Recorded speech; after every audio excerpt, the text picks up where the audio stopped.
প্রভু যিশু মধুর এবং মিষ্টি নামে সকলকে জয় যিশু। আসুন আজকে সুন্দর সকালের সময় আমরা বাইবেল থেকে কিছু অধ্যয়ন দেখব, আর সেটা হলো যাকোব তার 4 অধ্যায় 13 থেকে 17 পদ। সেখানে প্রকার লেখা আছে, এখন দেখো তোমাদের কেহ কেহ বলে অদ্য কিংবা কাল করল আমরা অমুক নগরে যাইব এবং সেখানে 1 বৎসর যাপন করিব, বাণিজ্য করিব ও লাভ করিব। তোমরা তো কল্যকার তত্ত্ব জানো না, তোমাদের জীবন কি প্রকার। তোমরা তো বাষ্পস্বরূপ, যাহা ক্ষণেক দৃশ্য থাকে, পরে অন্তর্হিত হয়। উহার পরিবর্তে বরং ইহা বলো, প্রভুর ইচ্ছা হইলেই আমরা বাঁচিয়া থাকিব এবং এ কাজটি বা ও কাজটি করিব। কিন্তু এখন তোমরা আপন আপন দর্পে শ্লাঘা করিতেছ। এই প্রকারের সমস্ত শ্লাঘা মন্দ। বস্তুত যে কেহ সৎকর্ম করিতে জানে অথচ না করে, তাহার পাপ হয়। ঈশ্বর তার নিজের পবিত্র বাক্যের দ্বারা সকলকে আশীর্বাদ করুক, প্রভুর নাম গৌরবিত হোক।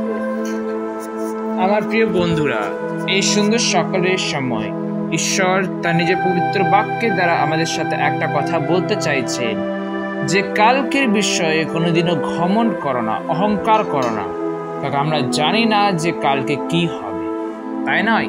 আমরা অনেকে প্ল্যান করি, আমরা অনেকে যোজনা বানাই যে কালকে আমরা এই করব, পরশু আমরা ওই করব, এই দিনে ওই করব, এই জায়গায় যাব, এই কাজ করব, ওই কাজ করব।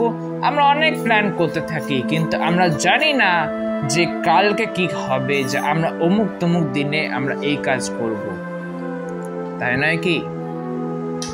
কারণ আমাদের জীবনে একটা ধোঁয়ার সমান, তাই না? আমাদের জীবন কি ধোঁয়ার সমান, যে এখনই ধোঁয়া হলো আবার গায়েবও হয়ে গেল, তাই নয় কি? এমন নয় যে সেই ধোঁয়াটা কাল অবধি থাকবে, পরশু অবধি থাকবে, সেমনি না। আজকেই হলো, আজকে শেষ। কি গ্যারান্টি যে আজকে আমরা বেঁচে আছি, কালকে আমরা বেঁচে থাকবো কি না?